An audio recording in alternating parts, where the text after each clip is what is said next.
Assalamualaikum warahmatullahi wabarakatuh. Izin memperkenalkan diri, nama saya Charles Diningrat, NPM 2021021036.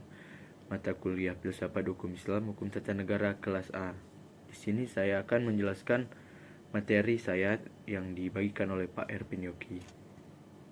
Materi tentang metodologi hukum Islam, objek dan objek hukum Islam. Hukum dalam konsep ilmu usul fikih dibagi dua macam, yaitu hukum taklifi dan hukum wadai. Secara terminologi, hukum adalah kitab Allah secara berhubungan dengan perbuatan mukallaf dalam bentuk al-ibtida, at-takhir, dan al-wadi'i. Yang dimaksud dengan kitab dengan berfirman Allah yang berupa perintah-perintah atau larangan-larangannya. Ada beberapa hukum takhlifi, yaitu izab. Yang pertama izab, yaitu firman yang menuntut suatu perbuatan dengan tuntutan yang pasti. Yang kedua naf, yaitu firman yang menuntut suatu perbuatan dengan tuntutan yang tidak pasti. Menurut ulama Hanifah, hukum takhlif dibagi menjadi 7, yaitu fardu, wajib, tahrim, karahah, tahrim, karahah, tahzi, dan nat, dan ibahah.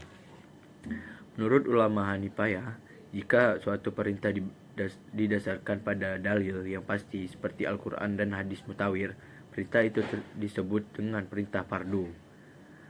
Akan tetapi jika perintah berdasarkan pada dalil yang zani, perintah itu dinamakan wajib. Demikian pula halnya dengan larangan.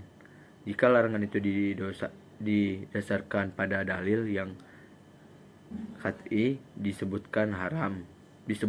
Sebaliknya, jika larangan itu didasarkan dalil yang zani, maka tergolong pada hukum makruh. 5 atau 7 jenis hukum tersebut dinamakan dengan takhlifiyah, yang artinya tuntutan atau memberi beban. Yang selanjutnya, Al-Quran sebagai sumber hukum Islam. Ada kalanya ayat-ayat tersebut saling menafsirkan karena adanya munasabah ala ayah, tetapi tidak jarang ayat-ayat tersebut membutuhkan hadis yang menjelaskan atau melalui pendekatan istijad yang sepenuhnya menggunakan rasio. Istijad sebagai metode penggalian hukum Islam. Pengaliuan hukum Islam. Istijad berasal dari kata zahda, artinya al-mayakah, atau sulit, berat, susah, dan sukar. Menurut Rahmat Syafi'i, secara etimologis, kata istijad artinya kesulitan dengan kesusahan, atau al-mayakah juga diartikan dengan kesanggupan dan kemampuan, atau at-taqat. Abdul Wahab Khalid mendefinisikan itizad menurut ulama usul, yaitu mengarahkan daya dan kemampuan untuk menghasilkan hukum syariah dari dalil-dalil syariah. Yang terperinci dari semua definisi tentang istijad tersebut di atas, dapat disimpulkan bahwa istijad itu adalah: yang pertama, pengarahan akal pikiran para fuqaha dan usuliyin. Yang kedua, menggunakan akal dengan sungguh-sungguh. Yang ketiga, berkaitan dengan hukum syar'i dan amaliyah.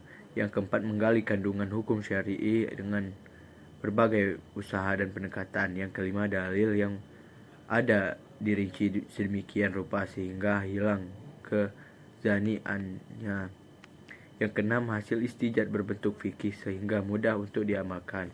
Sekian dari saya, terima kasih. Assalamualaikum warahmatullahi wabarakatuh.